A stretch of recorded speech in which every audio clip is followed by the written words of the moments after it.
Salib nantang perang. Salib tak tahu malu, ingin rebut Indonesia. Banyak sekali beredar konten-konten video di YouTube sekarang ini. Ingin memprovokasi terpecah belahnya bangsa Indonesia. Salah satunya milik Joseph Paul yang streaming 3 hari yang lalu. Dengan judul Runtuhnya Islam, Jaya Indonesiaku. Enak saja ucapannya, tak tahu malu. Siapa yang merebut kemerdekaan Indonesia? Berapa umat-umat agama kalian yang menjadi pahlawan kemerdekaan Indonesia? Tidak banyak. Tidak seperti umat Islam yang tak terhitung jumlahnya menjadi pahlawan-pahlawan perebut kemerdekaan. Coba perhatikan, Joseph Paul memberikan judul videonya di thumbnailnya dengan judul Saatnya Islam Menjadi Agama Terlarang. Ini adalah judul-judul provokatif karena kami sebagai umat Islam juga mampu memberikan judul Saatnya Kristen dan Katolik Menjadi Agama Terlarang di Indonesia. Ini adalah judul-judul provokatif yang ingin memecah belah persatuan dan kesatuan anak bangsa di dalam negara kesatuan Republik Indonesia. Ini kalau dibiarkan, para misionaris semakin ngelunjak. Kami selalu dakwah dengan bil hikmah, dengan mau'izah hasanah. Tidak pernah kami mengajarkan ajaran-ajaran radikalis, ajaran-ajaran intoleran. Kami selalu toleransi. Tetapi kalian semakin ngelunjak, ingin menjadikan agama Islam terlarang di Indonesia. Dan kalian menyatakan bahwa Islam apabila tidak ada di Indonesia, maka Indonesia akan menjadi jaya. Ini mimpi kalian. Karena apa? Umat-umat kalian zaman dahulu, zaman penjajahan, banyak yang menjadi antek-antek Belanda, menjadi antek-antek para penjajah. Beda dengan umat Islam. Umat Islam selalu memperjuangkan kemerdekaan negara kesatuan Republik Indonesia. Kalian ini tidak tahu malu. Sebagai penjajah menjadi adik penjajah. Tetapi kalian sekarang ingin merebut dan menguasai Indonesia dan ingin menyingkirkan umat Islam di bumi pertiwi negara kesatuan Republik Indonesia. Narasumber di dalam channel Joseph Paul yang mengatakan bahwa agama Islam adalah agama perang, agama yang tidak suka perdamaian, agama yang tidak ada cinta kasih, agama yang selalu membuat huru hara, agama yang membuat perpecahan, agama radikalis, agama intoleran, agama teroris dan seterusnya. Mereka mengatakan bahwa Islam di Timur Tengah saja, Islam di Arab saja, tidak mampu menyatukan antar bangsa-bangsa di Arab. Wahai para misionaris, ingatlah, kalian jangan menutup-nutupi kisah sejarah perang salib. Perang salib yang terjadi di Asia Barat dan Eropa antara abad ke-11 sampai abad ke-17. Ingat, perang salib yang paling terkenal adalah perang-perang perebutan tanah suci melawan kaum muslimin di kawasan timur Mediterania antara tahun 1096 sampai tahun 1271. Sejak abad ke-12 ada pula perang salib melawan orang Moro Iberia, perang salib melawan Kekaisaran Turki Utsmaniyah, dan perang salib untuk maksud-maksud lain, termasuk untuk memerangi kaum pagan, memberantas kaum bid'ah di dalam agama kalian sendiri, dan menuntaskan silang sengketa di antara pihak-pihak yang sama-sama beragama Kristen Katolik. Jadi kalian jangan ngomong seenaknya sendiri. Kalian menjelek-jelekkan umat Islam. Kalian ingin menghancurkan agama Islam di bumi pertiwi negara kesatuan Republik Indonesia. Wahai para misionaris yang narsis, jika kalian menginginkan agama Islam runtuh di Indonesia, kemudian kalian bermimpi, maka jayalah Indonesiaku. Marilah kita hitung-hitungan. Kalian ini orang-orang yang tidak tahu malu.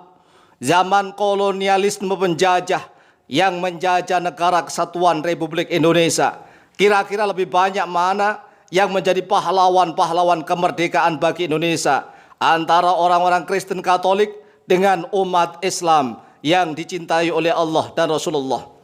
Pertama, zaman Portugis, Portugis menjajah Indonesia mulai tahun 1511 Masehi hingga 1605 Masehi. Siapakah orang-orang Kristen dan Katolik yang menjadi pahlawan-pahlawan bagi kemerdekaan Indonesia?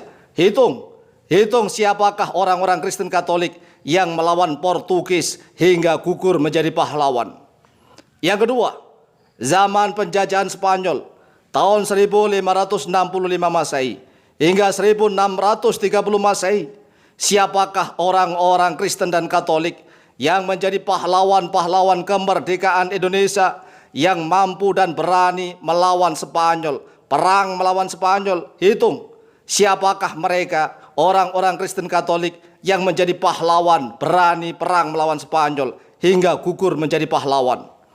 Yang ketiga, siapakah orang-orang Kristen dan Katolik, berapakah jumlahnya, banyaknya berapa yang mampu melawan penjajah Belanda yang menjajah Indonesia pada tahun 1602 hingga 1942 Masehi, kurang lebih 350 tahun.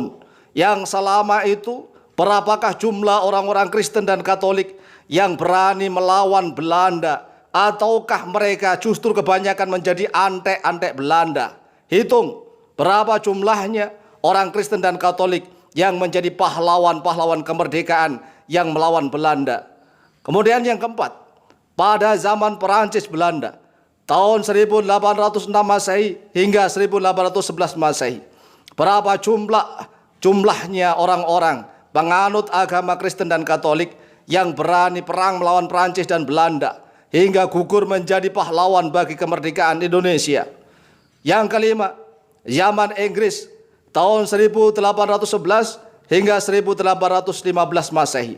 Siapakah orang-orang Kristen dan Katolik yang berani melawan Inggris, perang melawan Inggris hingga gugur di medan pertempuran dan menjadi pahlawan bagi kemerdekaan Indonesia? Yang keenam, zaman Jepang tahun 1942 Masehi hingga 1945 Masehi. Berapa banyak orang-orang Kristen dan Katolik yang perang melawan Jepang hingga gugur demi kemerdekaan bangsa dan negara kesatuan Republik Indonesia? Kalian ini jangan mimpi. Mayoritas ulama dan para santri, mayoritas adalah orang-orang Islam lah yang merebut kemerdekaan Indonesia. Sekarang Indonesia sudah merdeka, Indonesia sudah maju, sudah jaya. Kalian bermimpi agar agama Islam dilarang di Indonesia. Kemudian kalian bermimpi runtuhnya Islam, jayalah Indonesiaku. Ini adalah kekurang ajaran kalian. Wahai para misionaris, kami beri nasihat kepada kalian. Kalian jangan narsis, kalian jangan norak, kalian jangan arogan, ngomong seenaknya. Dan kalian jangan berbuat semakin ngelonjak, menginjak-injak di atas kepalanya umat Islam Indonesia. Dan janganlah kalian semakin kurang ajar.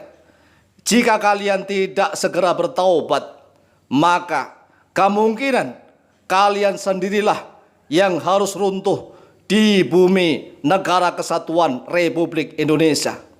Tetapi kami sendiri menginginkan bahwa umat beragama Indonesia selalu hidup rukun bersatu, saling mengasihi, saling membela, saling hidup rukun, sejahtera, aman, sentosa. Jangan membuat provokasi, jangan membuat huru-hara, jangan memanas-manasi suasana sehingga kerukunan, kedamaian, ketentraman negara kesatuan Republik Indonesia akan terancam gara-gara ulah kalian yang menginginkan umat Islam, agama Islam dilarang di Indonesia. Runtuhnya Islam menjadi kejayaan Indonesiaku, kata kalian. Ini adalah mimpi kalian yang sungguh kurang ajar. Semoga negara kita menjadi negara yang baldatun thayyibatun wa rabbun ghafur. Amin Allahumma amin.